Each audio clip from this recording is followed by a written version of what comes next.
سمجھنا ضروری ہے۔ ان میں سے بعض چیزیں تو آپ کے پاس جہاں لکھی ہیں، اور جب مسئلہ الہ مقصد شروع ہوگا تو پھر رجوع الی القرآن ہوگا۔ اصل جو مقصد ہے، الہ کا معنی کیا ہے؟ الہ کے معانی، مسئلہ الہ میں مقصود ہے، لیکن اس سے پہلے چند امور ہیں جن کا سمجھنا ضروری ہے۔ پہلا فائدہ آپ کے پاس لکھا ہے معنی توحید۔ توحید کا معنی کیا ہے؟ تو والتوحید مصدر، توحید مصدر ہے، وحد یوحد توحیدن سے معنی اس کا ہے۔ ابن فارس نے کیا کہ دو معنی بنتے ہیں، ایک ہے جعلہ واحدا اور ایک ہے اعتقادہ واحدا، کہ کسی کو ایک بنانا۔ یہ معنی جہاں نامناسب ہے، اس لیے جو دوسرا معنی ہے اعتقادہ واحدا یا اعتقدتہ واحدا، وحدانیت کا عقیدہ رکھنا۔ یہ جو جعل ہے، تو اللہ تعالیٰ کو ہم نے واحد نہیں بنایا، وہ خود بخود واحد ہے، اور اس کی وحدانیت پر اعتقاد رکھنا یہ توحید کا معنی ہے۔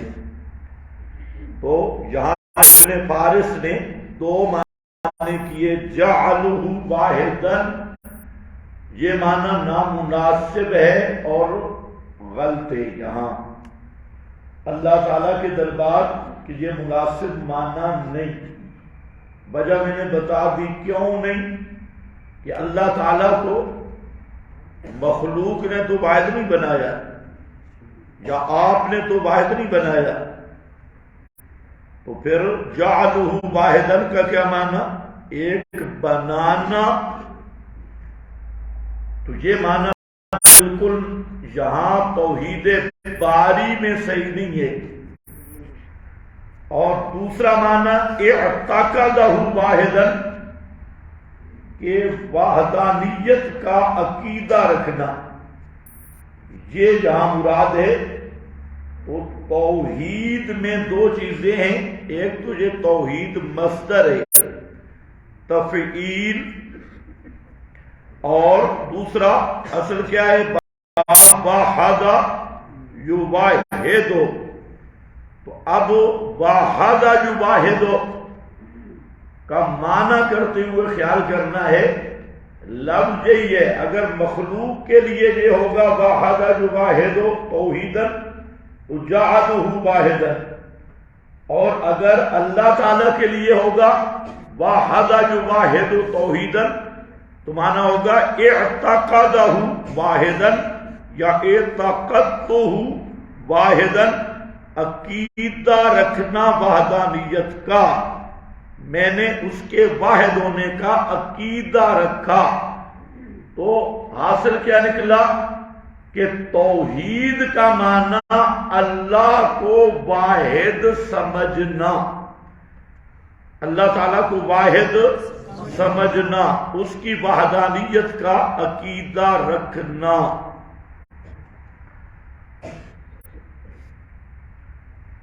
اس کے بعد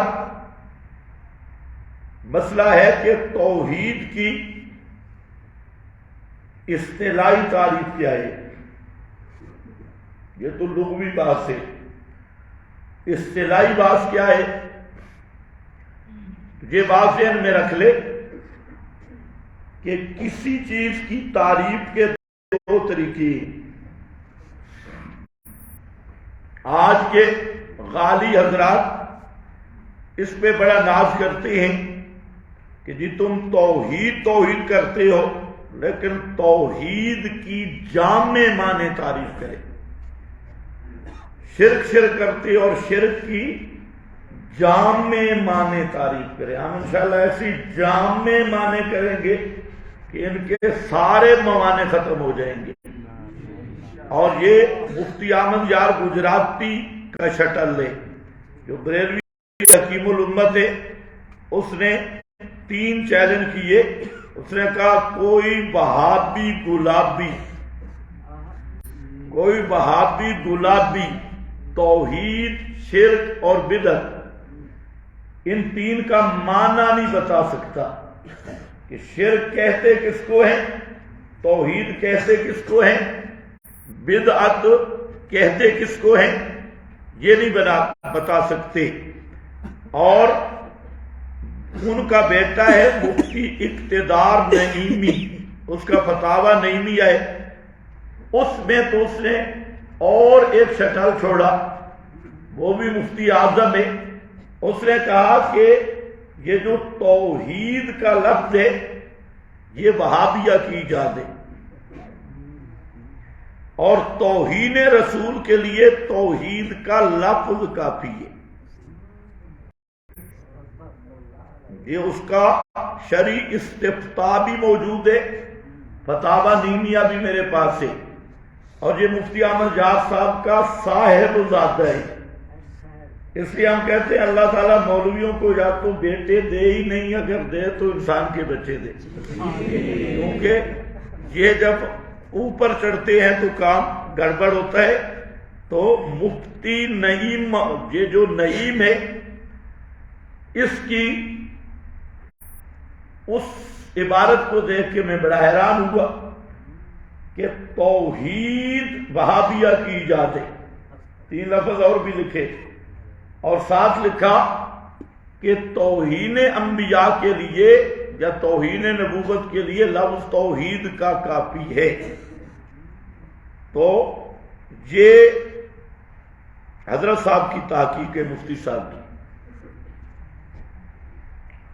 خیر ایک مستقل موضوع بن جائے گا کہ توحید کا لفظ کس کس نے استعمال کیا اور کہاں کہاں استعمال کیا، اور کون کون گستاخ رسول ہے۔ جس نے بھی توحید کا لفظ استعمال کیا مفتی نعیم الدین کے اس اقتدار نعیمی کے نزدیک وہ بن گیا گستاخ رسول، موہن رسول، تو پیچھے پھر بچی کوئی چیز بھی نہیں۔ تو خیر بہرحال یہ جو ٹوکا سرکار تھی پرانے زمانے میں، آج کل تو کہیں گم ہو گیا، اس ٹوکا نے پورے پنجاب میں اتنا شور مچایا، اتنا شور مچایا، ساتھ ٹوکا رکھتا تھا اور ڈانس بھی کرتا تھا۔ تو اس کا جواب دیتے رہے اہل حدیث حضرات بھی اور اہل بدعت للڑ دیوبندی حضرات بھی، اور بھی اس وقت میں تلا گنگ تھا اور یہ پنڈی میں میدان لگا تھا، ڈھوک ہسو پنڈی کی۔ تو ایک تقریر ہوئی تھی، اس کے بعد پتہ نہیں وہ ٹوکر ٹوٹ گیا یا کدھر گیا، وہ موجود ہے اس میں۔ یہ بھی میں نے کہا تھا توحید تمہارے نزدیک توحید میں اب کون کون توہین کرنے والے، ان کی فہرست وہاں آئی ہے اس تقریر میں۔ تو وہ ٹوکا گم ہو گیا۔ تو بہرحال اب مسئلہ یہ ہے کہ توحید کی وہ کیوں کہتے ہیں تعریف کرو، معنی بیان کرو، شرک کا معنی بیان کرو۔ انشاءاللہ میں دونوں چیزیں بیان کروں گا، اور ظنی نہیں، قطعی طور پہ، ظنیت نہیں ہوگی، صحیح قطعی ہوگی، اور اس کے کئی طریقوں پہ بیان کروں گا۔ یہی ان کا بڑا ناز تھا، لیکن وہ ٹوٹ گیا۔ اب وہ ناز نہیں رہا. تو آپ نے پڑھا ہے دو چیزیں. تعریف جو ہوتی ہے کبھی ہوتی ہے قبل از تقسیم اور کبھی ہوتی ہے بعد از تقسیم. اب چونکہ توحید کے انواع مختلف ہیں، توحید فی العلم، توحید فی التصرف، توحید فی الدعا، توحید فی الحکم، تو ظاہر بات ہے ہر ایک کی الگ الگ تعریف ہوگی. توحید فی العلم کیا ہے، توحید فی التصرف کیا ہے، توحید فی الدعا کیا ہے، توحید فی السماع کیا ہے، توحید فی الدعا اپنا حکم کیا ہے. تو ہر ایک کی الگ الگ. وہ کہنا یہ چاہتے ہیں کہ آپ توحید کی ایسی تعریف کریں کہ تمام انواع اس میں آ جائیں. اگر آپ توحید کی تقسیم پہلے کرتے ہیں تو میرا خیال ہے یہ بریلوی حضرات نامیر تک کتابیں پڑھے ہوئے ہیں کہ وہاں نامیر تک یہی پڑھایا جاتا ہے کہ پہلے کیا ہوتی ہے، تعریف ہوتی ہے، پھر کیا ہوتی ہے، تقسیم ہوتی ہے. تو انہوں نے بھی نامیر تک پڑھی ہوئی ہے، آگے نہیں پڑھی. اگر آگے پڑھتے تو انہیں پتا ہوتا، کافیہ تک پہنچ آتے تو انہیں پتا ہوتا کہ استثناء کی جب بات چلی تو تقسیم پہلے ہے یا تعریف پہلے؟ استثناء میں پہلے تقسیم ہے، بعد میں تعریف ہے. اسی طرح کبھی یہ بیچارے مختصر معانی تک یا اس کے متن تک پہنچاتے تو وہاں بلاغت اور فصاحت جو شروع میں ہے، تو بلاغت اور فصاحت کی تعریف پہلے ہے یا تقسیم پہلے؟ کیوں؟ اب یہی اعتراض کو کہو تو یہ پڑھے ہوتے ہیں نامیر تک اور ایک ہی رگڑا لگایا ہوتا ہے جی تعریف پہلے ہوتی ہے تقسیم بعد میں ہوتی ہے. ان کو یہ نہیں پتا کہ کبھی تقسیم پہلے ہوتی ہے اور تعریف بعد میں ہوتی ہے. ہم الحمدللہ شرک اور توحید کی تعریف پہلے بھی کر سکتے ہیں، تقسیم بعد میں، اور تقسیم پہلے کر کے تعریف ہر ایک نو کی الگ الگ بھی کر سکتے ہیں. وہ ہمارے لیے کوئی پرابلم مسئلہ نہیں ہے. لیکن ان کے ذہن میں چیلنج کی وجہ یہی ہے کہ جی ایسی تعریف ہونا جو تمام انواع کو شامل ہو. تو ہم کہتے ہیں یہ مطالبہ ہی غلط ہے. کیوں کہ یہ کون سا ضابطہ تم نے نکالا کہ تقسیم پہلے ہوگی اور تعریف پہلے ہوگی تقسیم بعد میں ہوگی؟ یہ کون سا منزل من اللہ ضابطہ ہے؟ اور اس ضابطے پر کیا دلیل ہے؟ اگر تم کہو کہ بعض کتابوں میں لکھا ہے تو ہم کہتے ہیں بعض کتابوں میں جو لکھا ہے وہ قانون کلی ہرگز نہیں. بعض چیزیں وہ ہیں ان کی تقسیم بعد میں تعریف پہلے ہے، اور بعض وہ چیزیں ہیں کہ ان کی پہلے تقسیم ہے اور تعریف بعد میں ہے. اس پر میں نے آپ کو دو مثالیں دی. استثناء متصل کیا ہے اور منقطع کیا ہے، بلاغت اور فصاحت کیا ہے. تو یہ اہل فن نے پہلے اس کی تقسیم کی، تعریف بعد میں کی. تو لہذا یہ کوئی ایسا علمی بات نہیں ہے بلکہ یہ جہل مرکب ہے. اب دیکھو ایک تعریف انشاءاللہ میں آپ کو لکھواؤں گا جہاں نہیں آئی، وہ ہے شرح مقاصد کی، اور بہترین تعریف ہے شرح مقاصد میں علامہ تفتزانی وغیرہ نے بہت خوب تعریف کی ہے. ایک یہاں ہے ہوگا افراد اللہ تعالی بالعبادت مع الجزم بالفرادہ فی اسمائہ وصفاتہ وافعالہ وفی ذاتہ فلا نظیر لہ ولا مثیل لہ فی ذلک کلہ. فرماتی ہیں ہوبا افراد اللہ بالعبادت، توحید یہ ہے کہ اللہ تعالیٰ کو عبادت میں اکیلا سمجھنا، یعنی عبادت صرف اللہ کی کرنا، افراد اللہ بالعبادت محل جزم، ساتھ عقیدہ کے، یقین کے کہ اللہ تعالیٰ اسماء، صفات اور افعال میں منفرد ہے۔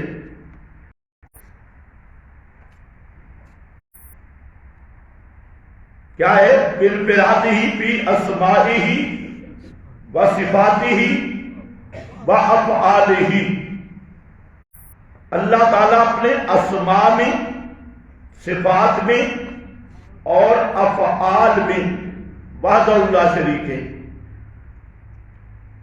وفی ذاتہ، اور اپنی ذات میں فلا نظیر، یہ فلا نظیر لہ سے پہلے تعریف مکمل ہو چکی ہے، فی ذاتہ فلا نظیر لہ یہ صرف توضیح ہے ما قبل کی۔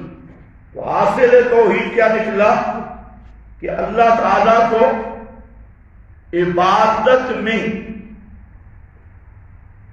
اکیلا مستحق سمجھنا، اس عقیدے کے ساتھ کہ وہ اپنی صفات، افعال، ذات میں وحدہ لا شریک ہے۔ سمجھ گئے میری بات؟ اور اس کو اگر مختصر کرنا ہے تو وہ یہ ہے کہ اللہ تعالی کو ذات، صفات، افعال اور حقوق میں وحدہ لا شریک سمجھنا۔ حقوق کہاں سے آیا؟ عبادت۔ حقوق میں وحدہ لا شریک سمجھنا، یہ ہے توحید کی تعریف۔ لیکن ابھی میں اس پر تحقیق نہیں کرواؤں گا کہ ہم ابھی تمہید میں ہیں۔ توحید کی تعریف میں کروں گا مسئلہ الہ کے اختتام پر۔ جب مقصد شروع ہوگا وہ ہمارا خاتمہ ہوگا، اور مقصد آخری بات ہوگی۔ الہ کا جب معنی کریں گے وہاں، اور ساتھ یہ کہ جب شرک کا معنی کریں گے کہ شرک کیا ہے، اشیاء بے اضدادہا، جب شرک معلوم ہو جائے گا توحید بھی معلوم ہو جائے گی، توحید معلوم ہو جائے گی شرک بھی معلوم ہو جائے گا، تو وہ ہماری بات اگلے عنوانوں کے ساتھ آ رہی ہے۔ یہ میں نے ویسے لکھ دیا کہ منطقی جو آپ میں بیٹھے ہیں ان کو تسلی ہو جائے۔ ہوگا افراد اللہ بالعبادت مال جازم بانفرادہ فی اسمائہ و صفاتہ و افعالہ و فی ذاتہ فلا نظیر لہ ولا مثیل لہ فی ذلک کلہ الحجہ فی بیان اللجہ۔ عبارت صحیح کر لینا۔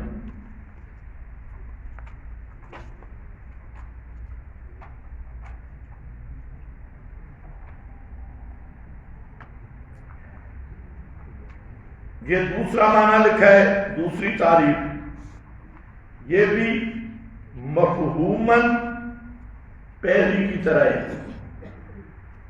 مفہوماً دونوں میں فرق نہیں ہے۔ ہوگا اعتقاد و تفردہ سبحانہ، اعتقاد و تفردہ سبحانہ، وہ عقیدہ رکھنا اللہ تعالیٰ کے تفرد یعنی وحدہ لا شریک ہونے کا، کس چیز میں؟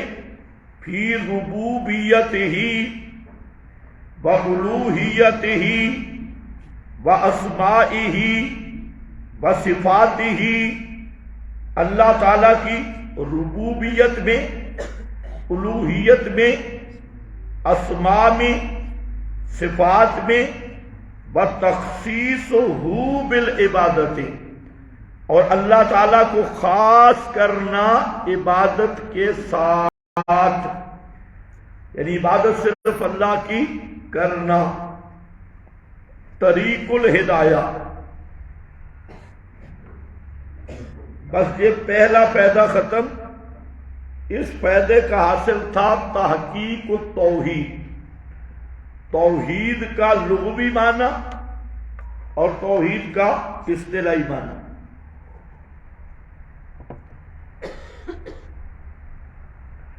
دوسرا فائدہ ہے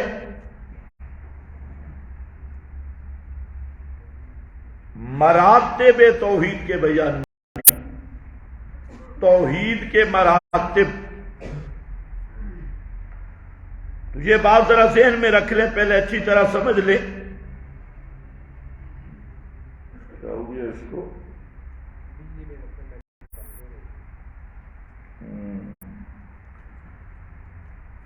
مراتب توحید، بعض جو زائد چیزیں ہیں ان کو بند کرا دو، مشین ششین اور جو زائد چیزیں ہیں. مراتب توحید، توحید کے مراتب. توحید کے 4 مرتبے ہیں. پہلا مرتبہ توحید فی وجود بالوجود. سمجھیں، لکھنے کی ضرورت نہیں، لکھا ہوا ہے سب کچھ. پہلا مرتبہ توحید فی الوجود بالوجود، کہ واجب الوجود ہونا یہ اللہ کا خاصہ ہے. اللہ تعالی کے سوا کوئی بھی واجب الوجود نہیں. یہاں پڑھتے ہیں وجود 3 قسم پر. ایک ہے واجب الوجود، ایک ہے ممکن الوجود، اور ایک ہے ممتنع الوجود. واجب الوجود جس کا وجود ضروری اور عدم محال ہو. ممکن الوجود وجود اور عدم وجود دونوں برابر، نہ وجود ضروری نہ عدم، وہ ممکن الوجود. اور ممتنع الوجود جس کا وجود محال اور عدم ضروری ہو، وہ کیا ہے؟ ممتنع الوجود.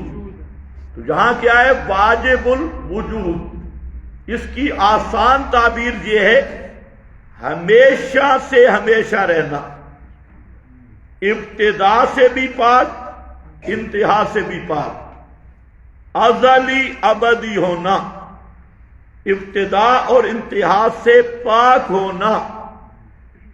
ابتدا انتہا یہ دونوں مخلوق ہیں، اور ان کا موجد اس پہ نہ زمانہ طاری ہوتا ہے نہ مکان طاری ہوتا ہے. تو وہ ابتدا کا بھی خالق ہے، انتہا کا بھی خالق ہے. تو واجب الوجود ایک آپ جیسے منطقیوں کی اصطلاح ہے، اور ہم جیسے سادہ لوگوں کی اصطلاح کیا ہے؟ ہمیشہ سے ہمیشہ ہونا، ابتدا اور انتہا کے نقطوں سے پاک ہونا. یہ واجب الوجود، یہ پہلا مرتبہ ہے کہ اللہ رب العزت ہمیشہ سے ہمیشہ رہنے والی ذاتی، ازلی ابدی ذاتی. اور اللہ تعالی کے سوا کوئی بھی ایسا وجود نہیں جو ابتدا سے پاک ہو یا انتہا سے پاک ہو. تو ہر چیز موجود بعد الحد میں،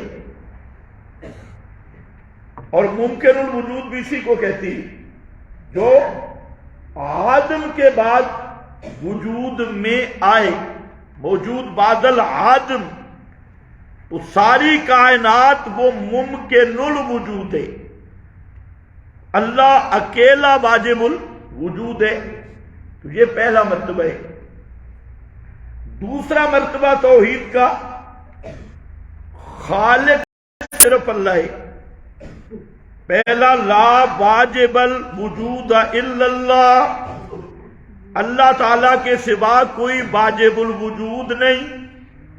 اور دوسرا درجہ ہے لا خالق الا اللہ، اس کائنات میں جو کچھ ہے چاہے جواہر ہے چاہے آراضی، اس کائنات میں جو کچھ بھی ہے سب چیزوں کا خالق اللہ ہے اور دوسرا کوئی خالق نہیں ہے. تو توحید فی الخالقیت، خالقیت اس خلق والی صفت میں اللہ وحدہ لا شریک ہے، باقی سب مخلوق اور اکیلا خالق اللہ ہے. یہ دوسرا درجہ ہے.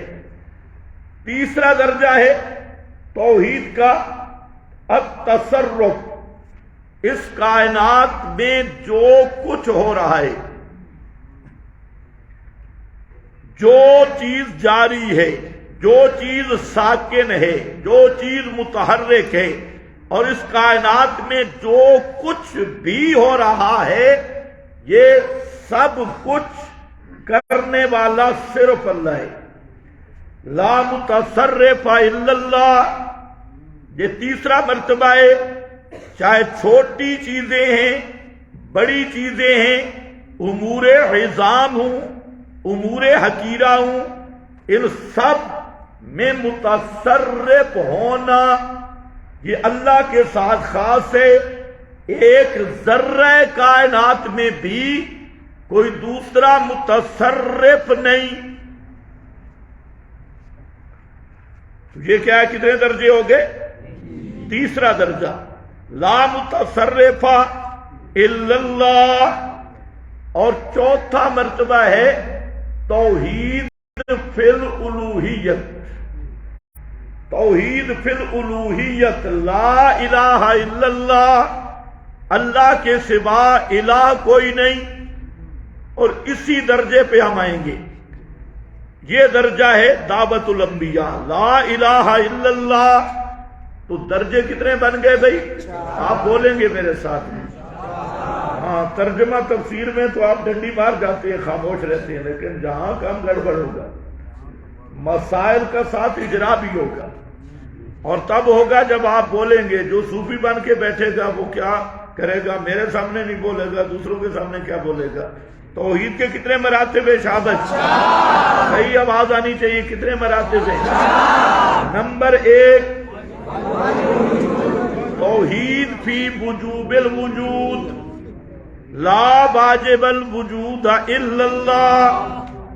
نمبر 2 توحید فی الخالقیت، لا خالق الا اللہ.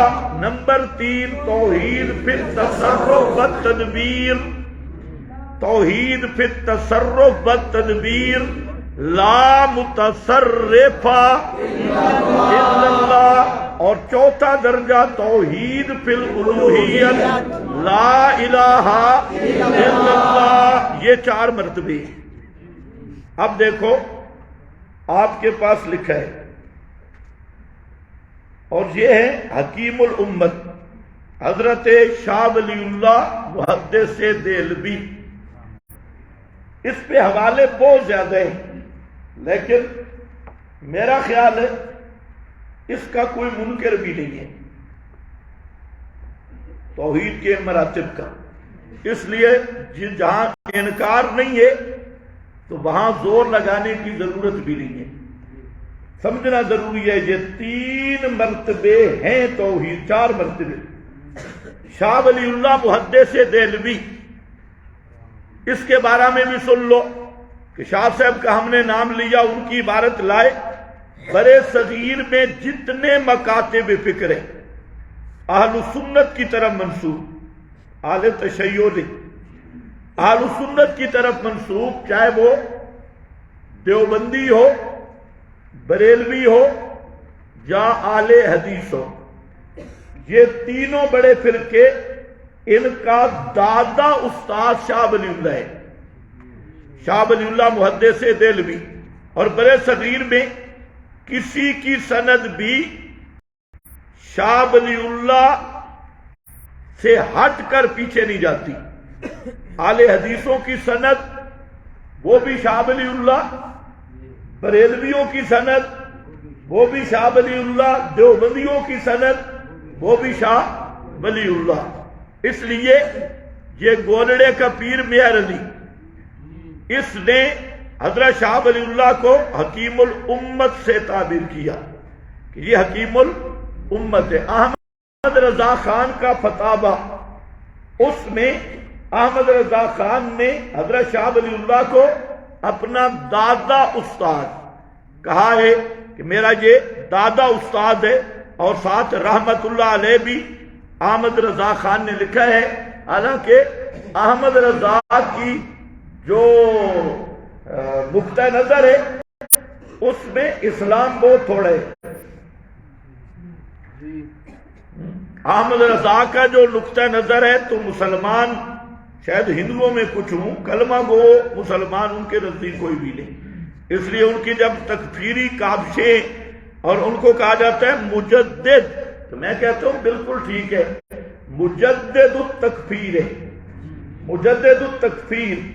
حتیٰ کہ احمد رضا کے فتوے اس طرح ہوتے ہیں کہ دیوبندی وہابی کا نکاح کسی انسان سے بھی نہیں ہوتا، حیوان سے بھی نہیں ہوتا. بھائی مجدد تو ماننا پڑے گا. ہاں، اس کا مطلب ہے کہ بریلویوں کا نکاح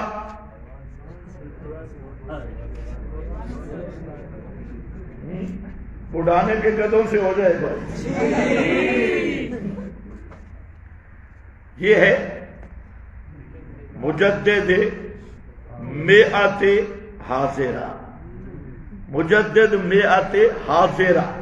دیوبندی وہابی کا نکاح نہ انسان سے ہوتا ہے نہ حیوان، ویسے نقطہ قابل تدبر ہے. اور سنی بریلوی کا نکاح گدو شدوں سے ہو جائے گا. یہ ہے مجدد. اور مجدد ماشاءاللہ زبردست ہے. اس کی ویسے آئے گا حضرت صاحب کا، ہاں، کہ یہ کس حد تک شرمیلے تھے. شرمیلے بھی بڑے تھے. کہتے ہیں ان کا گھر جو تھا وہ کنجریوں کے محلے میں تھا. ماحول کا اثر تو ہوتا ہے.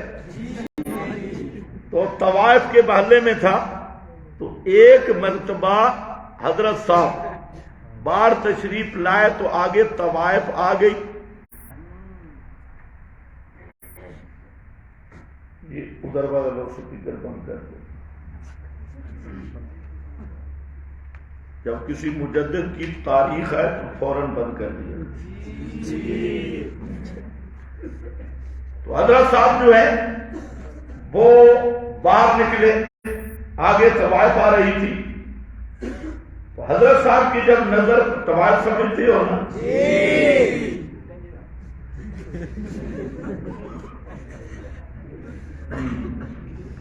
یہ شیریں مزاری کرو، یہ سامنے تھی. تو حضرت صاحب نے اتنے شرمیلے تھے، شلوار نہیں تھی، صرف قمیض تھی اور قمیض چون کر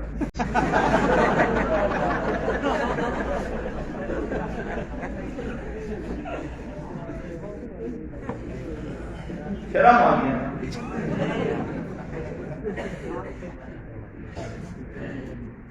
آپ اندازہ کہہ رہے ہیں اگر ایسی تربیت ہو تو مجدد تو بنے گا. ہمارے استاد تھے حضرت مولانا محمد یوسف رحمانی رحمت اللہ علیہ. وہ جب یہ عبارت پیش کرتے تو وہ پنجابی میں زبردست جملہ کہتے. وہ کہتے اگو چاہے پچھو چاہتا تھا میں پتہ لگا، آگے سے قمیض کا پیچھے سے اتارتی تھی، پیچھے سے اوپر کرنی تھی.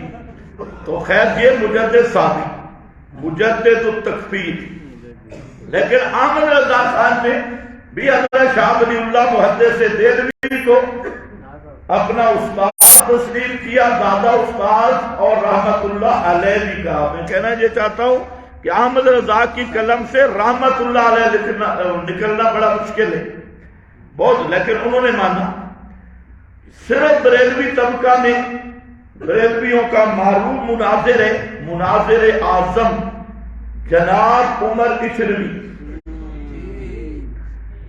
اس کی ہے مقیاس حنفیت، جو بریلوی مناظرین کا مواد ہے مقیاس حنفیت، اس میں اس نے کہا کہ شاہ ولی اللہ پہلے ٹھیک تھا اور سعودیے میں کیا تو وہابی بن گیا۔ عمر اچھروی نے حضرت شاہ صاحب کو وہابی کہا ہے، جو بریلویوں کا عمر اچھروی ہے۔ ویسے بریلوی مذہب بڑا عجیب ہے۔ ایک آدمی ہے برطانیہ میں، اس نے ایک کتاب لکھی اعلی حضرت کے باغی کون، پتہ نہیں اب وہ زندہ ہے یا نہیں، برمنگھم میں ہے اور حضرت شیخ القرآن کا شاگرد ہے۔ اعلی حضرت کے باغی کون میرے مکتبہ میں تھی، تو بہت اچھی کتاب اس نے صحیح لطیفے لکھی ہیں۔ اس نے عنوان زبردست دی ہے بریلویت کی گاڑی کے پہیے، بریلویت کی گاڑی کے پہیے، نمبر 1 جھوٹ، نمبر 2 تحریف، دو پہیے، جھوٹ اور تحریف، اور پھر بریلویت کی طبی عمر، پھر بریلویت کے آگے اس نے جو سرخیہ قائم کی، ماشاءاللہ زبردست قائم کی ہے، تو اس میں انہوں نے ایک لطیفہ لکھا۔ کیا بات کر رہا تھا؟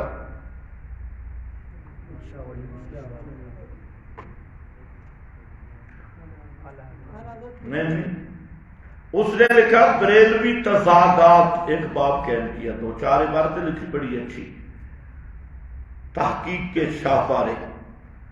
اس میں اس نے حضرت شاہ اسماعیل شہید رحمت اللہ علیہ کیسے شہید ہوئے، کس نے کیا، اس پہ عبارت لائے۔ احمد رضا خان نے کہا کہ وہ جس کو دیا وہابیہ نے شہید کا لقب، وہ ذبیح تیغ خیار تھا۔ اس طرح وہ شعر ہے احمد رضا کا، پورا میرے ذہن پہ نہیں آ رہا۔ تو خلاصہ اس کا یہ ہے کہ وہابیہ نے جسے شہید کہا تو وہ ذبیح قتیل یا ذبیح کا لفظ ہے تیغ خیار تھا، وہ پسندیدہ لوگوں کا قتل کیا ہوا ہے۔ اور وہ پسندیدہ لوگ کون ہیں؟ مفتی احمد جان نے کہا سرحدی پٹھان ہیں، سرحدی بریلوی پٹھانوں نے شاہ شہید کو قتل کیا۔ مفتی احمد یار خان کی تحقیق کہتے ہیں خیار کے بارے میں۔ اب عمر اچھروی ہے، انہوں نے کہا کہ اسماعیل بریلوی کو سکھوں نے قتل کیا، تو اس نے لکھا کہ اب ہم دونوں کی بات مانتی کہ یہ کون تھے شاہ اسماعیل شہید کو قتل کرنے والے؟ یہ سرحدی پٹھان بریلوی سکھ تھے۔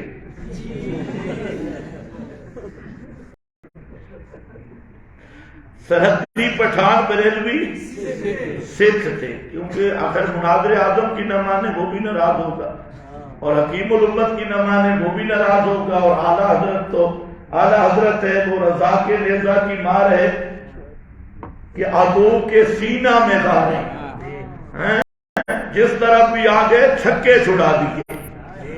خود کہتے ہیں اپنے آپ کو ملک سخن کی شاہی تجھ کو رضا مسلم،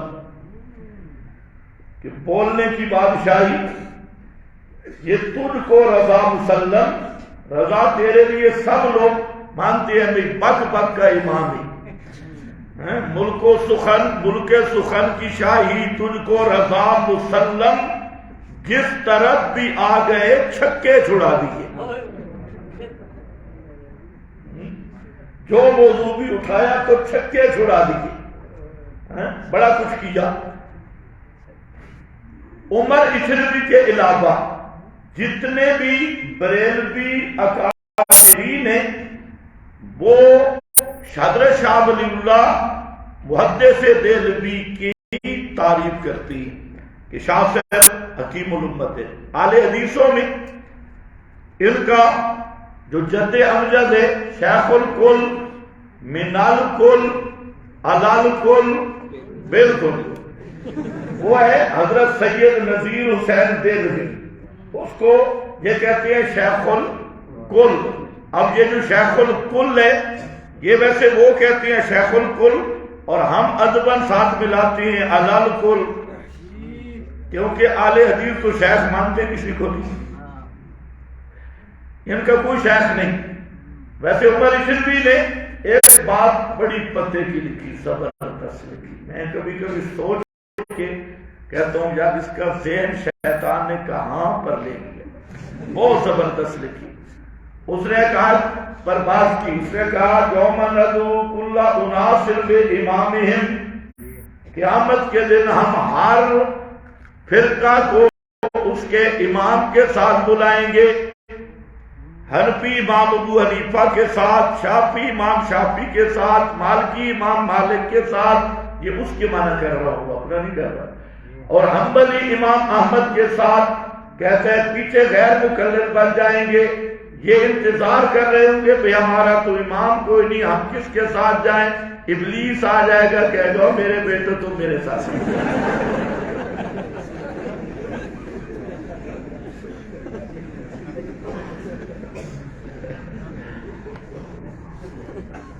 ندعو کل اناس بامامہم، یہ اس نے تفسیر کی ہے. اس میں ہے بھی کیا سے عرفیت. تو شیخ الکل جو ہے اس کی سند بھی شاہ ولی اللہ ہے. اور یہ جتنے اہل حدیث ہیں وہ ان کا بابا ہے نذیر حسین دہلوی نام ہے. تو بہرحال اور علماء دیوبند یہ سارے شاگرد ہیں حضرت شاہ اسحاق محدث دہلوی. اور حضرت شاہ اسحاق یہ ولی اللہ خاندان کا آخری چشم و چراغ ہے. اور یہ کوئی شاہ عبد القادر، شاہ رفیع الدین، شاہ عبد العزیز، یہ سارا کوئی خاندان آ رہا ہے. تو شاہ اسحاق کی جو سند ہے اکابرین دیوبند کی سند ہماری اپنی سند میں بھی پیچھے شاہ اسحاق ہے، اور ہمارے اکابر کی سند میں بھی شاہ اسحاق. تو یہ بات سمجھ گئے. یہ ضمنی بات تھی کہ حکیم الامت حضرت شاہ ولی اللہ، ہم حوالہ اس لیے دے رہے ہیں کہ یہ مسلم شخصیت ہے.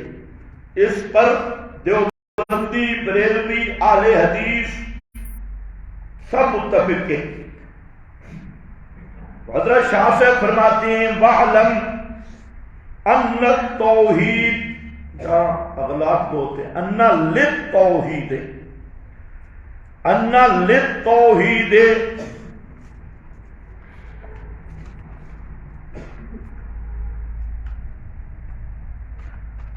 توحید کے 4 مراتب ہیں. ایک یہ حصر وجوب الوجود فیہ تعالی، حصر وجوب الوجود فیہ تعالی، وجوب الوجود کو اللہ تعالیٰ میں بند ماننا. لا واجب الوجود الا اللہ فلا یکون غیرہ واجبا، اللہ کے سوا کوئی واجب نہیں. یہ پہلا مرتبہ ہے. الثانی، دوسرا ہے حصر خلق العرش والسماوات والارض وسائر الجواہر فیہ تعالی. دوسرا مرتبہ لا خالق الا اللہ، بند ماننا عرش، آسمان، زمین، بقیہ جواہر، ان کی خلقت کو، فیہ تعالی، اللہ تعالی کی ذات میں. حصر فیہ تعالی مطلب یہ ہے کہ عرش کو کس نے پیدا کیا؟ آسمان و زمین اور تمام جواہر کو پیدا کرنے والا کون؟ اس کو اللہ کی ذات کے ساتھ خاص ماننا.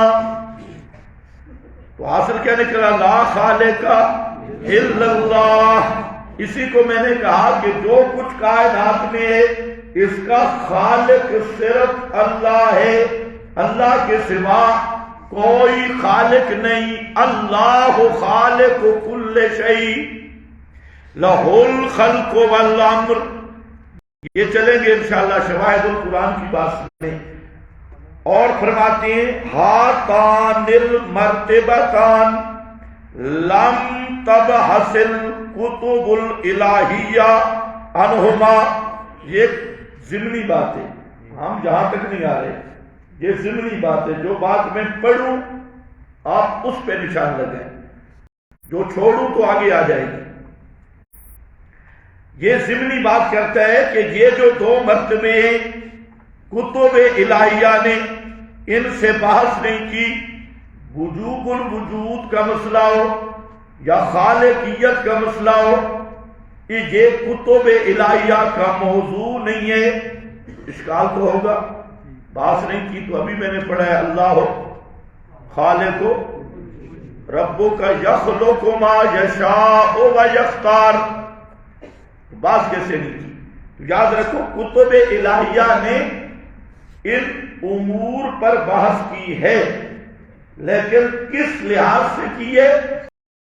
ان امور کو مقدمات مسلمہ، مقدمات مسلمہ کے طور پہ. مقدمات مسلمہ کا کیا مطلب؟ یہ چیز مانتے ہو، یہ مانتے ہو تو یہ بھی مانو. مستقل اس بات کے لیے بات نہیں ہے. اور یہی آج لوگوں میں دھوکہ بھی ہے. یہ جو آپ کے بزرگ لگے اللہ خالق ہے، اللہ مالک ہے، اللہ رازق ہے، اللہ نے آسمان بنایا، اللہ نے زمین بنایا، اللہ نے سمندر چلایا، اللہ نے ملک بنایا، اللہ نے ڈگر بنایا، تو کہتے ہیں یہ توحید ہے. اچھا اکثر مولوی سمجھتے ہیں یہ توحید ہے. یہ کراچی والے مولویوں کی بھی یہی توحید ہے اور مصروں والوں کی بھی یہی توحید ہے. حالانکہ ان بیچاروں کو دھوکہ کیا لگا؟ قرآن نے ان چیزوں کو ذکر کیا ہے، لیکن کیا کس سیاق میں آپ دیکھیں گے؟ مقدمات مسلمہ کے طور پہ. کیوں مشرکو جب تم یہ مانتے ہو نا تو پھر مانو پکارے سننے والا بھی اللہ. اب جو مقدمات مسلمہ تھے اس بات توحید کے، ان حضرات مفتیان کراچی نے اور مفتیان رائے نے اس کو اصل توحید بنا دیا، حالانکہ وہ مقدمات مسلمہ ہیں. ہاں اس پر آپ نے بھی کئی دفعہ کسی سے سنا ہوگا، ہم نے تو بارہا سنا. کئی مولوی بیان کرتے ہیں جناب آسمانوں کو صرف اللہ نے پیدا کیا، سارے جہان کو اللہ نے پیدا کیا، بارشیں اللہ دیتا ہے، موسم اللہ لاتا ہے، مچھلیوں کو اللہ روزی دیتا ہے. اس کو کہتے ہیں آج میں نے بڑی توحید بیان کی تھی، ہم کہتے ہیں ابو جہل والی. توجہ ہے نا؟ یہ دعوت الانبیاء کے مقدمات مسلمہ ہیں. پتہ نہیں یہ لفظ بھی آپ کو سمجھ آ رہا ہے؟ مقدمات مسلمہ کیا ہوتی ہیں؟ جو فریقین ایک مقدمہ کو مانتا ہے اس سے نتیجہ اخذ کیا جاتا ہے، اور اس کو الزامی حجت بھی کہتی ہیں. ان کو الزام کیا جاتا ہے. جب یہ مانتے ہو نا تو اگلی بات بھی مانو. اب دماغ کی خرابی بھی ذہن میں ہے یہ ان کی.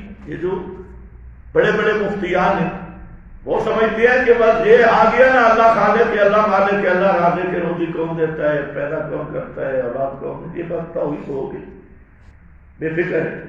اس لیے اگلا دھوکہ بھی ان کو لا دیا کہ مشرک دنیا میں ہے ہی کوئی. سب سے بڑا یہ مغالطہ ہے.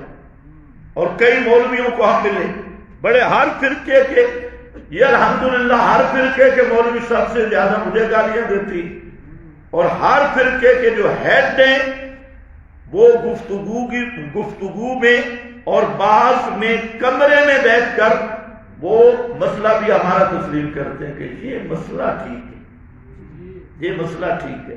اب میرا دل ہے کہ ان کی ساری ریکارڈنگ بھی منظر عام پہ آنی چاہیے. ہاں ہم ریکارڈ ہونی چاہیے. ہاں بھائی تو کہتے ہیں جی مسئلہ ٹھیک ہے، تو مسئلہ ٹھیک ہے، پھر ماحول نہیں ہے، حالات نہیں ہے، باقی ٹھیک ہے، مسئلہ ٹھیک ہے. ہاں بھائی تو کتب الہیہ نے اس پہ بحث نہیں کی. سمجھ گئے کیا مطلب بحث نہیں کی؟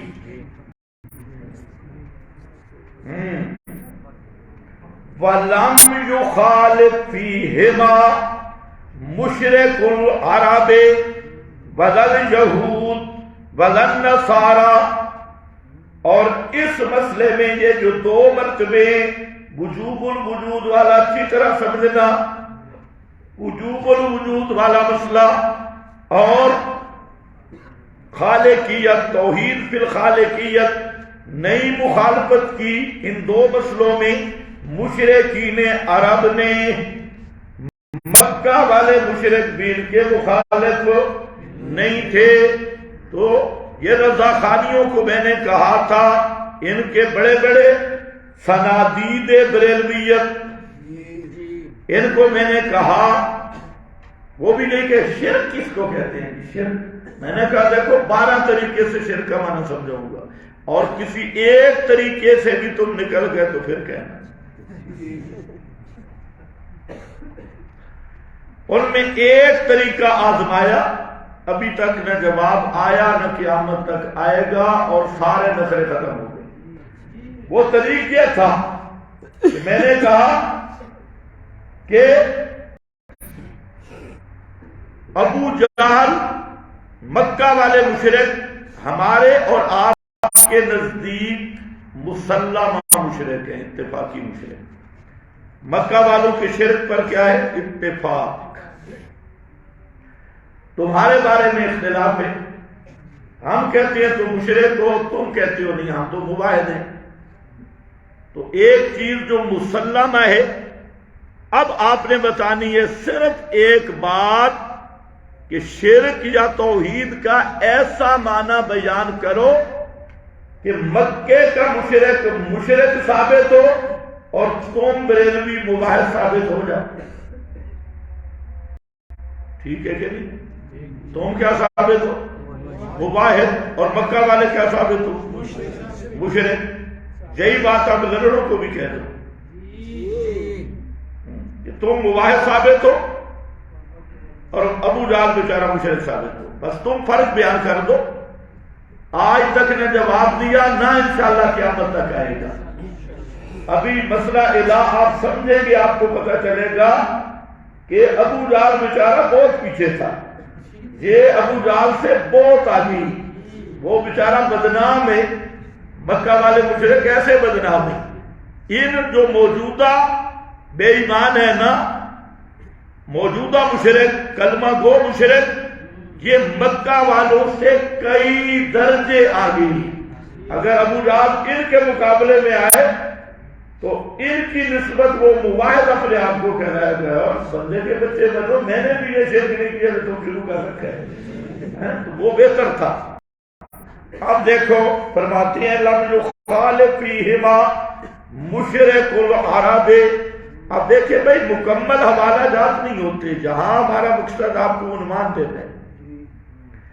آگے آپ اگر الفوظ الکبیر اٹھا کے بیٹھ جائیں، حجت اللہ بیٹھ جائیں، اور الملل والنحل اٹھا کے بیٹھ جائیں، اسی طرح مسائل الجاہلیہ پر مستقل کتابیں موجود ہیں۔ مسائل الجاہلیہ، جاہلیت کے مسائل، اب تو مکتبہ شاملہ میں بھی 4-5 موجود ہیں، آپ وہی دیکھ لیں مسائل الجاہلیہ، تو اس میں یہ عنوان آپ کو ملے گا، مشرکین کا عقیدہ، جس کی آگے کچھ وضاحت آ رہی ہے۔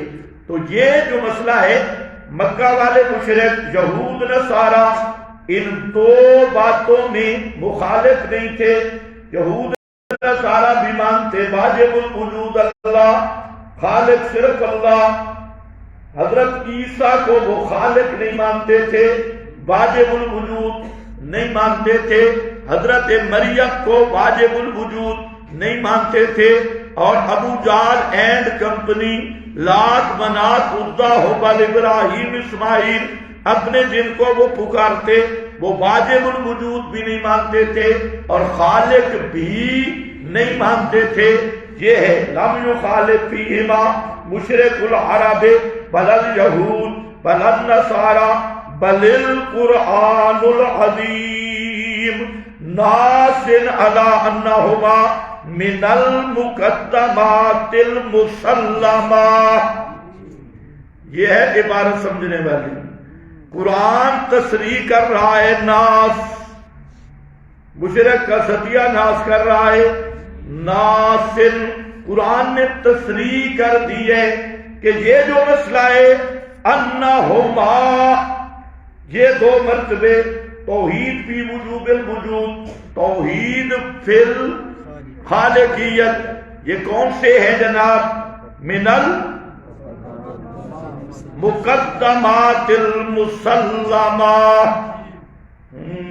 من المقدمات المسلمہ، یہ مقدمات مسلمہ سے ہے. یہ مشرک بھی مانتے ہیں، ہم بھی مانتے ہیں.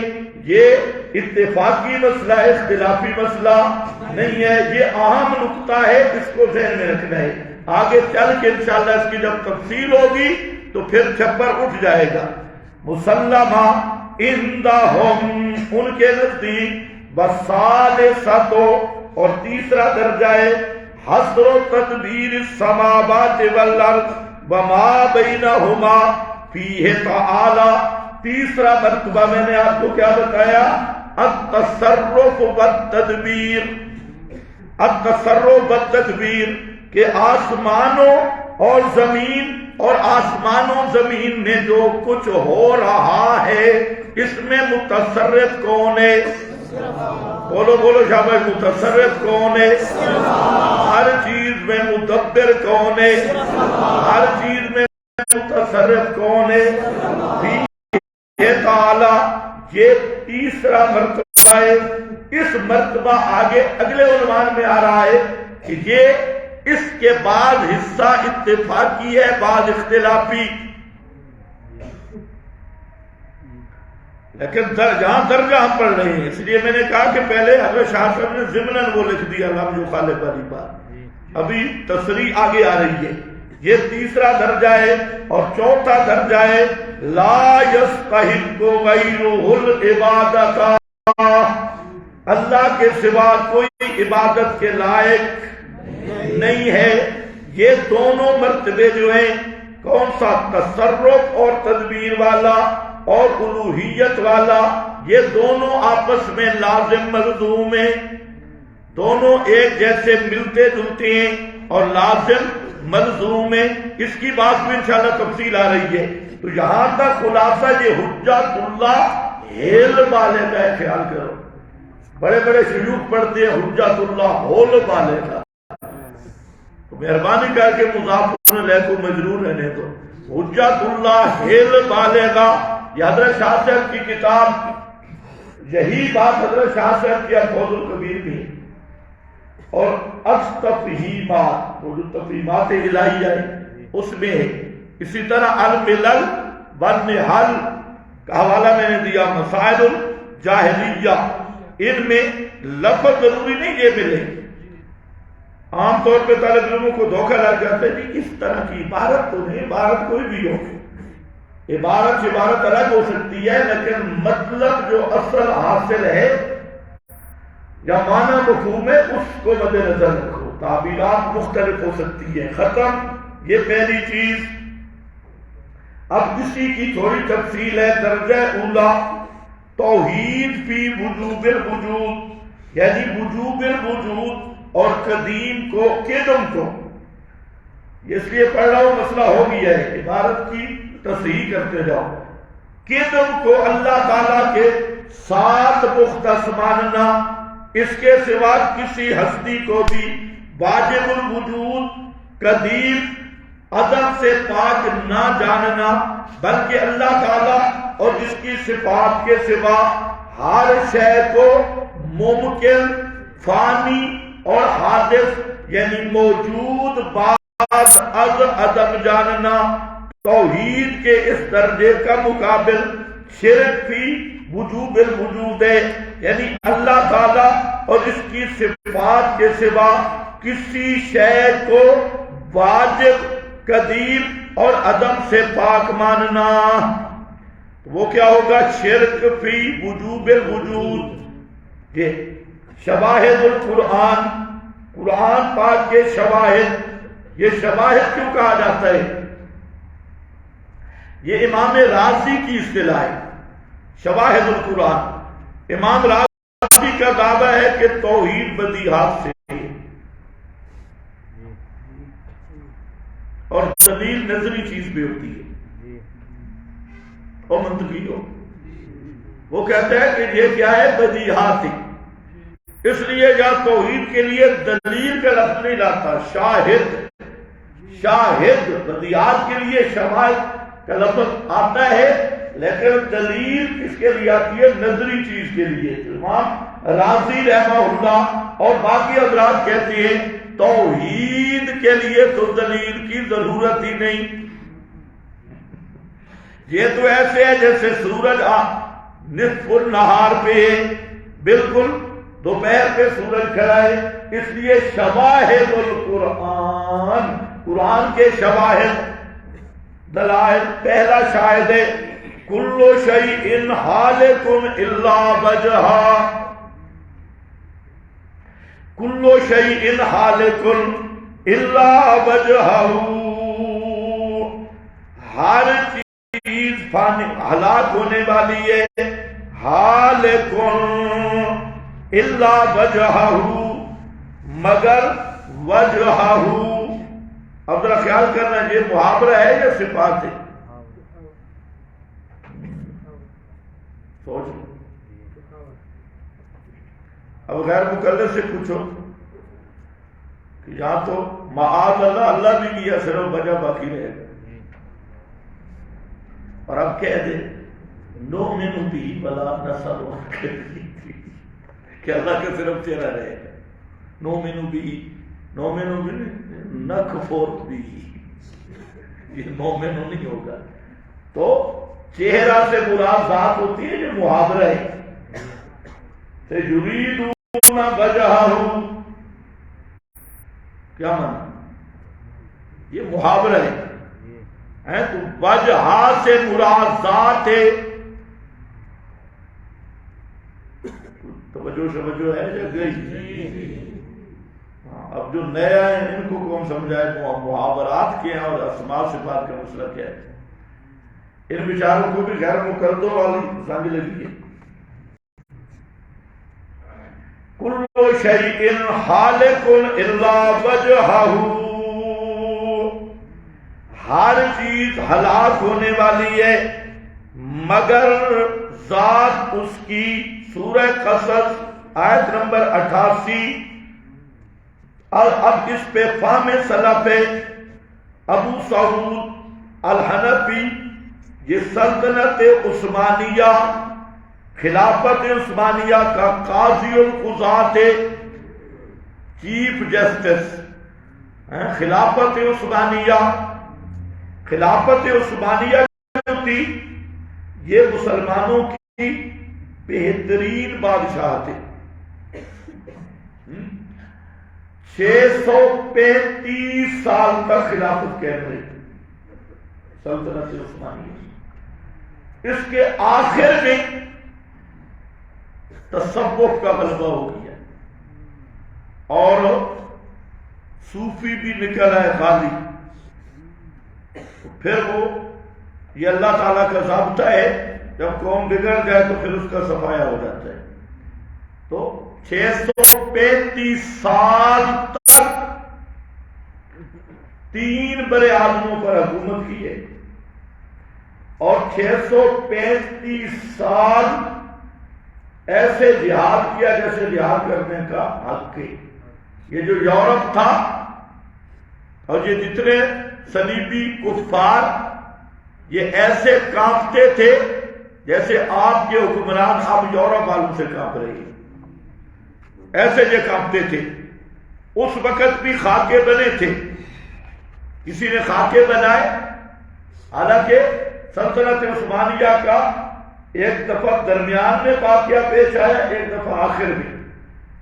تو اس وقت خلیفہ کو جب معلوم ہوا، اس نے صرف ایک خط لکھا اور اس خط میں اعلان جہاد تھا. وعدے ختم. یہ ہے نا ایمان کی غیرت. اس نے کہا تم نے ہمیں ہمارے نبی کی توہین کی ہے اور جو نبی کی توہین کرے اس کے ساتھ معاہدہ ختم، اس لیے آپ تیار ہو جاؤ ہمارے ہی. تو پورے اس ملک کے ارد گرد کے ممالک اور وہ خود وہ منتیں کرنے ان کے حکمران 60 وہ گھر میں میرے خیال میں کوئی ڈبہ شارٹ ہے، جب وہ آن کرتے تو ادھر آواز خراب ہوتی. چلو وہ ٹھیک نہیں، کل ٹھیک ہو جائے. تو وہ خود چل کے آ کے پاؤں پکڑ کے بیٹھ گیا، نہیں جی ہم سے غلطی ہوئی، ہم خود اس کا انتظام کریں گے. تو اصل یہ لوگ سمجھتے نہیں، اصل برکات ہی جہاد کی ہے. اس لیے جہاد کو اسلام کا کوہان کہا گیا. اونٹ کی عزت کس سے ہوتی ہے؟ خوبصورتی. تو اسلام کا غلبہ ووٹوں کے ذریعے نہیں ہوتا. زنانیوں نے بھی پرچی اٹھائی ہے، چاہے نیچے سالت جہاز بھی آئی ہوئی ہے، پرچی اٹھا کے بابوزو کر کے مہر لگا دی. یہ اسلام. تو یہ وہ سلطنت تھی جس نے پوری دنیا کے کفار کو ناکو چنے چبوائے. کمزوریاں اپنے محل تک بے شک تھی، لیکن ان کا اسلام کا جو نظام اقامت توحید اور غلبہ تمام امور علماء کے سپرد تھے. اور یہ ابو سعود، اس کی آپ تفسیر دیکھ کے اندازہ کرے کہ کتنا متدین عالم ہے اور توحید میں بہت آگے علامہ ابو سعود. اور رد الحاد میں تو یہ ان کا چیف جسٹس تھا. اور ابو سعود تفسیر جو ہے یہ بہترین تفسیر ہے. یہ سید محمود آلوسی بھی اسی دور کا ہے، یعنی دور تو الگ ہے لیکن ابو سعود سے تو دور الگ ہے، لیکن وہ بھی سلطنت عثمانیہ ہے. ایک بات یہ بھی ذہن میں رکھ لیں، سلطنت آج کل میڈیا پر بعض لوگ جھوٹ بول رہے ہیں کہ سلطنت عثمانیہ کے خلاف بغاوت وہابیوں نے کی، محمد بن عبد الوہاب نے. یہ جھوٹ ہے اور سری جھوٹ ہے.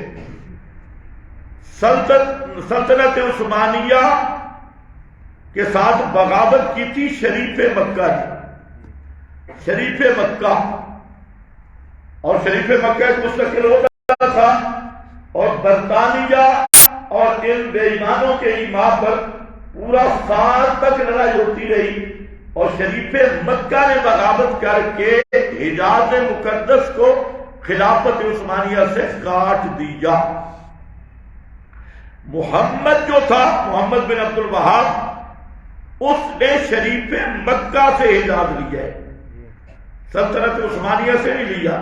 یہ آج میڈیا پہ خواہ سعودیہ اور ترکی کو لڑانے کے لیے ایک مہم چلا رہے ہیں کہ سعودیہ والوں نے خلافت عثمانیہ کی بغاوت کی تھی اور لڑائی کی تھی اور فلاں. حالانکہ یہ میرا جھوٹ ہے، خصوصاً یہ بریلر اور شیعہ بول رہے ہیں. تو شریف مکہ جو تھا اس نے بغاوت کی، اور حجاز اور یہ جو موجودہ سعودیہ ہے یہ محمد نے، وہ مجاہد تھا، محمد نام تھا، جو ابن عبد الوہاب کہا جاتا ہے.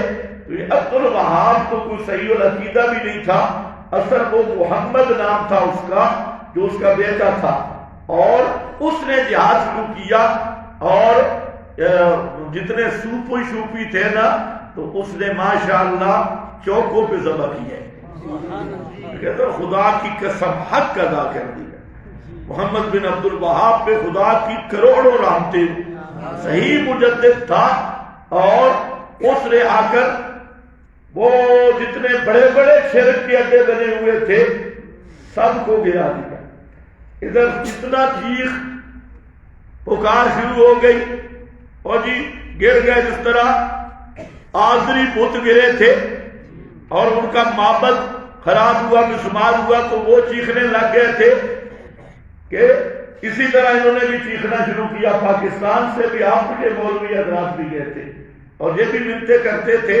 تو اس وقت انہوں نے جتنے بھی مزارات تھے، اب جو آپ طالبان کرتے ہیں نا، یہ صحیح کام نہیں کرتے. انہوں نے بت گرائے ہیں، اس پہ بڑے چیمپئن بنے. لیکن جو سب سے زیادہ شرک ہے وہ تو قبروں پہ ان کی حفاظت کر رہے ہیں. حالانکہ حضرت علی المرتضیٰ کی آپ نے جو ڈیوٹی لگائی تھی اس میں پہلے فرمایا لا تدا قبرا مشرفا، کوئی اونچی قبر نہ چھوڑنا، الا سبیتہ، اس کو برابر کر دینا، اور کوئی تصویر تمثال نہ چھوڑنا، اس کو مٹا دینا. تو اب قبروں والے شرک کے اڈے، بڑے بڑے مزار بنے ہوئے، یہ حضرت علی المرتضیٰ کی ڈیوٹی تھی. یہ کہتے ہیں نا وہابی کرتے ہیں، وہابی. اگر یہ کرنے والا وہابی ہے تو پھر تو حضرت علی کی دربار نبوت میں ڈیوٹی یہ تھی. آپ نے حضرت علی کو حکم دیا، پھر حضرت علی نے ابو الحیاج الاسدی اس کو قبریں گرانے والے operation per commander in chief مقرر کیا، ابو الحیاج الاسدی. اور ان لفظوں کے ساتھ کہ میں آپ کو وہ مشن دے رہا ہوں جو پیغمبر کریم نے میری ڈیوٹی لگائی تھی، اسی مشن پہ آپ کو بھیج رہا ہوں. تو ہمارے ساتھ لڑتے ہیں جی یہ مزاروں کے خلاف ہے. ایسے بچیوں مزاروں پہ بیٹھ کے علی علی کرتے ہو، اگر علی کچھ کر سکتے ہوتے تمہاری گردنیں سب سے پہلے اڑا دیتے. حضرت علی کی ڈیوٹی یہ تھی. خیر، کلو شیء ہالک الا وجہہ. اب دیکھو فإنما اداہ، سبحان اللہ، یہ بزرگ ہیں بھائی. فإنما اداہ، اللہ کے ماں سوا کائناً ما کان ممکن. کائناً اس سے زوردار الفاظ نہیں ہیں. جو کچھ بھی ہے، فرشتے ہیں، انبیاء ہیں، جواہر ہیں، زمین ہے، آسمان ہے، ما بینہما، کائناً ما کانا، جو بھی ہیں وہ ممکن ہے، فی حد ذات ہی، اپنی ذات کے اعتبار سے، وعرضۃ للہلاک والعدم، اور ہلاکت اور عدم کا عرضۃ وہ مارد ہیں، ان پہ ہلاکت بھی طاری ہوگی، عدم بھی طاری ہوگا. اپنی ذات کے اعتبار سے عرضۃ محل ہلاکت اور عدم کا. پہلے وجود نہیں تھا، عدم تھا، ان کو وجود ملا، اور فی ذاتی، اپنی ذات کے لحاظ سے اس وقت بھی حالک ہے. واجب الوجود کے وجود کے مقابلہ میں ممکن الوجود کا لا وجود ہے. کیا لفظ میں نے بولا؟ واجب الوجود کے وجود کے مقابل ممکن الوجود کا لا وجود ہے. یہ نقطہ ذہن میں رکھنا. اور یہی اصل وحدت الوجود کا معنی ہے. جو صحیح صوفی کرتے ہیں وہ کیا صحیح اولیاء نے جو وحدت الوجود، بعض والوں نے تو بگاڑ دیا، بعض والے تو حلولی بن گئے. انہوں نے تو کوئی بکرا بھی باں کی تھے کہ سبحان آدم شاہ. انہوں نے کہا کہ وجود ایک ہے، شکلیں مختلف ہیں، بکرا بھی یہ الہ اللہ ہے، ہر چیز کو اللہ کہتی ہے، دوسرا وجود ہی کوئی نہیں. یہ وہ خالی ہے. اور جو اس طرح کے حلولی وحدت الوجود کے قائل ہیں وہ قطعی کافر اور جنات گائیں. اور ایک وحدت الوجود کا معنی ہے کہ ساری کائنات ممکن، ایک ذات واجب، واجب کے مقابل ممکن وجود کا لا وجود ہے. یہ معنی حق ہے اور یہ معنی توحید والا ہے. پتہ نہیں آپ کو سمجھ بھی ہے. یہ جو غیر مقلد حضرات آج کا شروع ہے نا وحدت الوجود، اور وہ آ گیا ماشاءاللہ طالب کے ہاتھ، اور یہ بالکل جاہل ہونے کے ساتھ ڈنگر بھی ہے. بالکل ادھر خشکی ہے کافی، عقل بالکل نہیں. شروع کیا وحدت الوجود کا قائل کافر ہے. بعد ہم کہتے ہیں پہلے معنی اور مفہوم متعین کر، ایک وحدت الوجود کا معنی یہ ہے کہ واجب الوجود صرف اللہ ہے، باقی ساری مخلوق ممکن الوجود ہے، اور اس واجب کے مقابلہ میں ممکن کا لا وجود ہے۔ اور اگر آپ غور کریں حال کل اسم فاعل میں سی گئے، اور اسم فاعل میں حال والا معنی ہے، آگے تو ہوگا نا اس وقت بھی حالق ہے، اس لیے اس نے کہا بھی حد ذاتی ہی، اپنی ذات کے اعتبار سے اب بھی آپ بیٹھے ہیں، آپ کا وجود اور عدم وجود برابر ہے واجب کے مقابلہ میں۔ آپ ابھی حالق ہیں، جب مر جائیں گے تب حالق ہیں، اس معنی کی لحاظ سے اس وقت بھی حالق ہے۔ یہ جو فرقہ عثمانیہ ہے یہ بھی صحیح ڈنگر ہے، وہ یہ پیش کرے کلو شیء حاضر، لہذا انبیاء کے وجود محفوظ نہیں ہے، تو ہم کہتے ہیں روح وہ کل شے کا فرد نہیں ہے۔ اب تو حالق کا ایک معنی یہ ہے کہ حد ذاتی واجب کے مقابلہ، اور دوسرا حالق کا معنی موت والا جو ہے وہ بھی آئے گا، موت بھی آئے گی، اور موت الروح بھی ہے، موت الجسد بھی ہے، لیکن اس کا یہ معنی نہیں کہ موت الروح یا موت الجسد موت عدم محض کا نام نہیں ہے۔ پتہ نہیں آپ کو سمجھ بھی آئیے۔ للہلاک والعدم ابو السعود فإنما أداه ممكن حالق معدوم في حد ذاته لا شيء إلا ووجوده مستفاد مستعار منه تعالى۔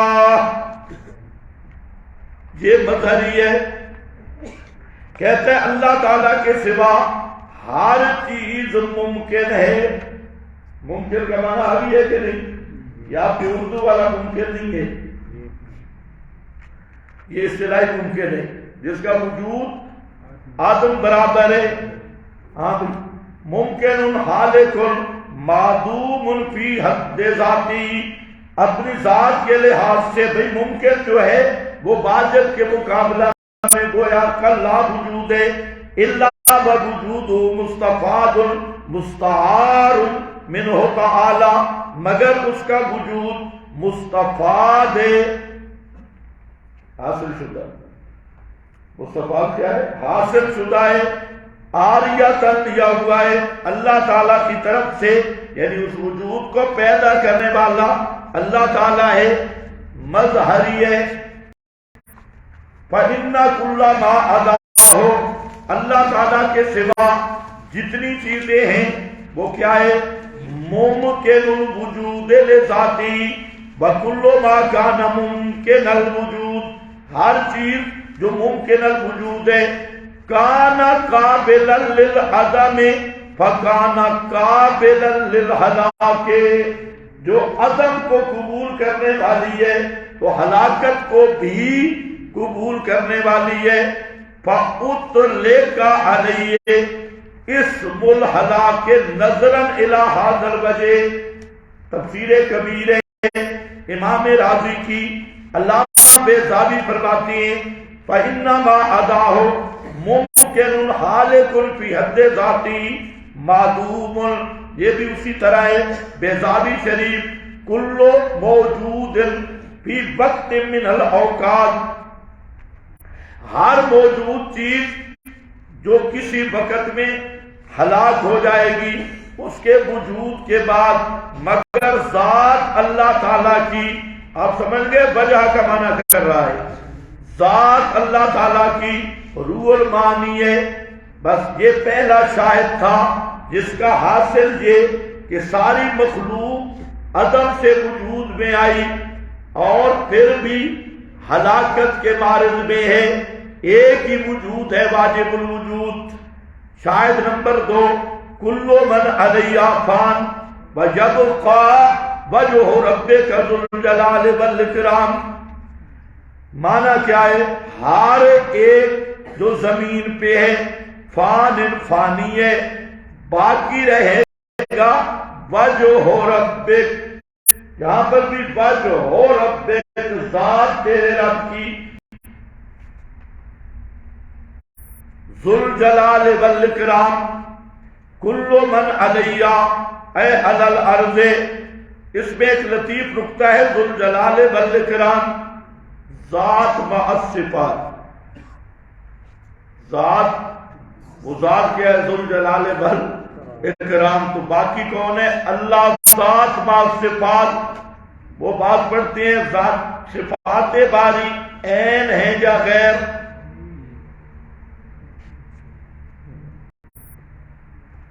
شرح قائل کر رہے لا عین ولا غیر، عین بھی نہیں غیر بھی نہیں،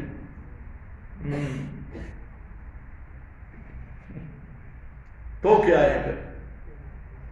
کل من علیہ علی الارض، ہاں زمین کا بندے، زمین پر جو کچھ ہے، حیوانات مرکبات، من للتغلیب، من للتغلیب، من تغلیب کے لیے یہ لفظ صحیح کر لو، یا ثقلین سے، فان حالک لا محالتا، ابو سعود فانی ہے حالک ہے، من علی الارض، من سے مراد جو زمین پہ حیوان ہے مرکبات ہیں، من تغلیب کے لیے ہے بیضابی، وہی عبارت ہے، فامر الدنیا بین الشیئین حدوث و عدم،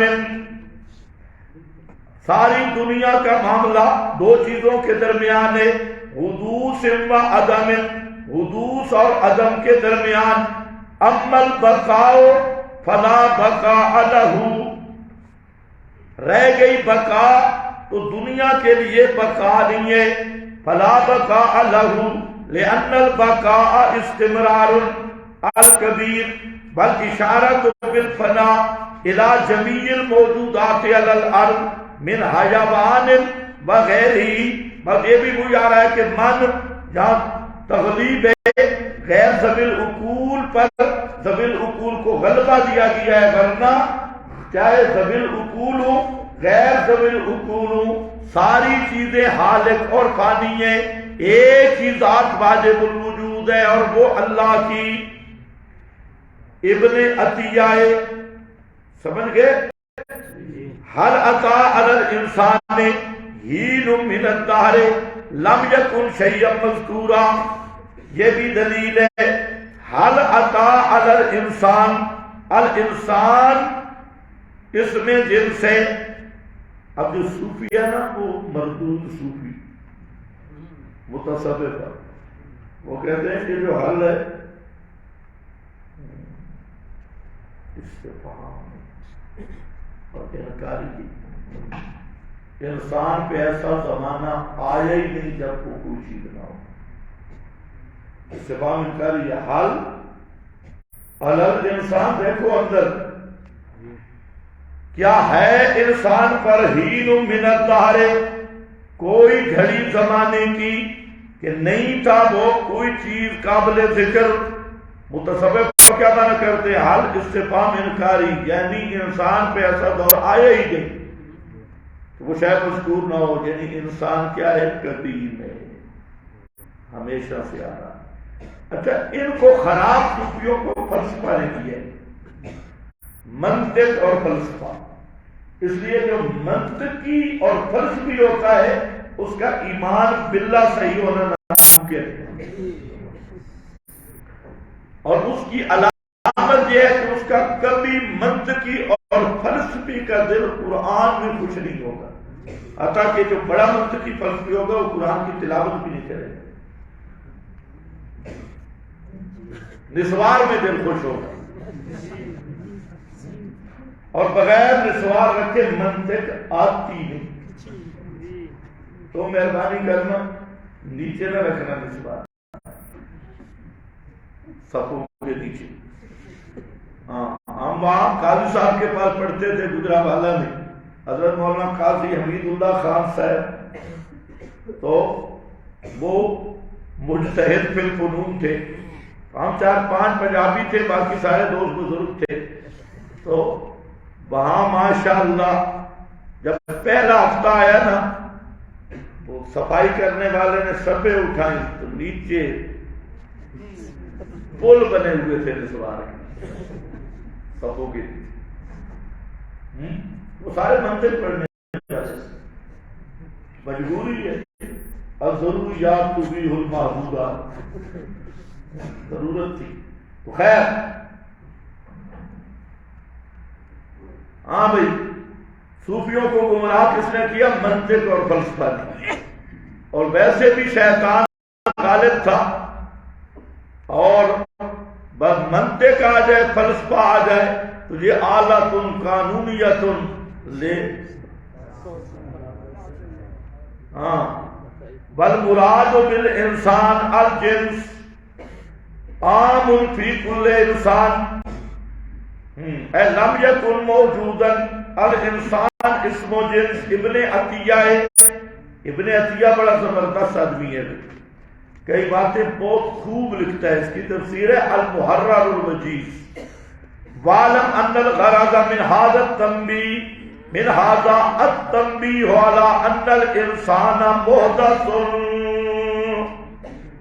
اس میں تنبیہ ہے کہ سب انسان، نبی، ولی، حتیٰ کہ امام الانبیاء صلی اللہ علیہ وسلم سب محدث ہیں، ممکن الوجود ہیں۔ خیال کرنا، آپ کے جب صوفی آگے آئے تو آپ میں جب آئے تو آپ کے بعد دیوبندی بھی حقیقت محمدیہ کی ایک اصطلاح نکلتی، حقیقت محمدیہ، اور جس پہ پھر اشعار بھی بڑے بنے ہوئے ہیں۔ سب سے پہلے مشیت کے انوار سے نقشے روئے محمد، پھر اس سے مانگ کر روشنی، اس سے مانگنے والا کون تھا؟ اللہ، کیونکہ سب سے پہلے تو وہی نقش تھا، پھر اس سے مانگ کر روشنی۔ جب تم سر دھن رہے ہوتے ہو، سبحان اللہ، یہ کبھی سوچا ہے اندر کیا ہے؟ معاذ اللہ ہے۔ تو حقیقت محمدیہ کا تصور، اور یہ حاضر ناظر کا عقیدہ بھی جہاں سے نکلا ہے کہ حقیقت محمدیہ ہر ذرہ کائنات میں ہے، اور پھر اس کو وہ قدیم لے جاتے ہیں صوفی۔ تو یاد رکھنا، الانسان جنس ہے، ہر انسان کو شامل ہے۔ حضرت محمد الرسول اللہ صلی اللہ علیہ وسلم بھی انسان ہے، اگرچہ سب انسانوں سے عظمت و شان، انسان کیا تمام کائنات سے افضل الخلق علی الاطلاق ہے، اس میں کوئی شک نہیں، لیکن ہے انسان اور بشر۔ رسول اللہ بھی واجب الوجود نہیں ہے۔ آگے آئے گا احمد رضا خان صاحب، حیران ہوں یہ بھی نہیں وہ بھی نہیں۔ احمد رضا کہتا ہے میں حیران ہوں، یہ بھی نہیں وہ بھی نہیں، ممکن بھی نہیں، واجب بھی نہیں۔ تو آپ بھی، ہر انسان کی بات ہو رہی ہے، جن سے انسان عام فی کل انسان، العز بالعبد السلام۔ قرطبی ہے، حل عطا علی الانسان حین عنی بہ الجنس من ذریت آدم۔ صرف ایک انسان نہیں، سارے انسان یہ حادث ہیں، ذریت آدم۔ قرطبی ہے، بل مراد بالانسان الجنس علامہ اخرجہ ابن المنذر عن ابن عباس روى المعانی وعلم ان الغرض من هذا التنبیہ على ان الانسان محدث۔ ایک انسان محدث ہے یا سب انسان؟ سب انسان۔ انبیاء اولیاء سب کے سب کیا ہیں؟ محدث، ممکن، سب ممکن ہیں۔ اس کے بعد حدیث آ رہی ہے، فرماتے ہیں حضرت عمران ابن حسین رضی اللہ تعالیٰ عنہ. اب دیکھو ہمارا مسئلہ حدیث پر موقوف نہیں ہے، قرآن نے وضاحت کر دی. حدیث جو ہم بیان کر رہے ہیں صرف تائیداً اور تفصیلاً، باقی جو مسئلہ قرآن میں قطعی موجود ہو اس پر روایات کو تائیداً یا تفصیلاً یا تبییناً پیش کرنا صحیح ہے، بالاصالتاً وہ مسئلہ قرآن سے ثابت ہے. کہتا ہے عمران ابن حسین رضی اللہ تعالیٰ عنہ قال دخلت علی النبی صلی اللہ علیہ وسلم، کہتا ہے میں رسول اللہ صلی اللہ علیہ وسلم کی خدمت میں حاضر ہوا. وَأَقَلْتُ نَاقَتِي، میں نے اپنی اونٹنی باندھ دی بالباب، دروازے کے سامنے. فَأَتَاهُ نَاسٌ مِنْ بنی تمیم، کچھ بنی تمیم کے لوگ نبی کریم علیہ السلام کے پاس آئے اور فقال اقبل البشرا، جا بنی تمیم قالوا قد بشرتنا فآتنا مرتين ثم دخل علیہ ناس من اہل الجمن، اہل جمن آئے، فرمایا خوشخبری قبول، خوشی قبول کرو اہل جمن. آگے ذرا چلتے جاؤ. قالوا جئنا، انہوں نے کہا ہم نے قبول کیا. اہل جمن نے کہا، انہوں نے کہا جئنا کا، ہم آپ کے پاس آئے. نسألک عن ھذا الامر، ھذا الامر سے مراد یہ کائنات، اس امر کے بارے میں ہم سوال کرتے ہیں، کائنات کے بارے میں کہ اس کا وجود کیسے ہوا. قال کان اللہ ولم یکن شیء غیرہ، کان اللہ، اللہ تھا، ولم یکن شیء غیرہ، اللہ کے سوا کوئی چیز بھی نہیں تھی. وَكَانَ عَرْشُهُ عَلَى الْمَاءِ، سمجھ رہے ہو؟ مستدل کیا ہے؟ مقامی استدلال. کان اللہ ولم یکن شیء، شیء مادۃ العامل نکرہ سیاق کے نفی میں، تعمیم در تعمیم ہے، کوئی چیز بھی نہیں تھی اور اس کا عرش پانی پر تھا. اس کو سمجھو، عرش پانی پر تھا، اس کے دو معنی. اس کا یہ معنی ہرگز نہیں کہ عرش پانی پہ تیر رہا تھا. آپ لنٹر کے نیچے ہیں، لنٹر آپ کے سروں پہ، مطلب کیا؟ اوپر عرش تھا، نیچے پانی تھا، درمیان میں کوئی چیز نہیں تھی. یعنی کہ عرش پانی کے اوپر رکھا ہوا تھا، موضوع علی الماء نہیں. لنٹر آپ کے اوپر ہے، آپ لنٹر کے نیچے ہیں، لیکن آپ کے سر پہ آ جائے تو کام پورا ہو جائے گا. درمیان میں کوئی چیز نہیں، صرف پنکھے بلب ہے. ایک معنی یہ ہے کان عرشہ علی الماء وکتب فی الذکر کل شیء، ذکر سے مراد لوح محفوظ ہے. اور اللہ نے آسمان بنائے، زمین، یہ ابھی آپ تقریر کر رہے تھے. پھر ایک آدمی نے آواز دی، نادا منادن، اور کہ ابن الحسین، لاٹھی گئی، اونٹنی باندھ گئی، وہ دروازے پہ باندھی ہوئی تھی. اس نے کہا بھائی اونٹنی گئی، تو کہتا ہے اوہو فانطلقت، میں بھی پیچھے چلا گیا اور وہ بہت دور نکل گئی تھی. فواللہ لوددت انی کنت ترکتھا، خدا کی قسم حدیث مزہ بڑا کر رہی تھی. میں پسند کرتا ہوں کہ اگلی بات میں نبی پاک کی سننی تھی، اونٹنی کو چھوڑ دینا تھا جیسا جاتی ہے. اتنی بات اس نے، یہ بخاری شریف ہے. حاصل کیا نکلا کہ ہر چیز خلاصہ یہ کہ یہ آیات اور حدیث پاک صریح ہے اس مضمون میں کہ اللہ تعالیٰ کے سوا ہر شے نیز اور نابود تھی. اللہ تعالیٰ نے بعد میں ان کو پیدا فرمایا. حاصل یہ کہ ہر ما سوی اللہ، حتیٰ کہ انبیاء، ملائکہ تک سب کے سب حالق اور فانی، ممکن اور حادث ہیں، کوئی شے بھی ان سے قدیم آدم و فنا سے محفوظ نہیں ہے۔ ہاں ہاں قدیم اور پاکی صرف اللہ کی ذات ہے، لا واجب الوجود الا اللہ۔ بآخر دعوانا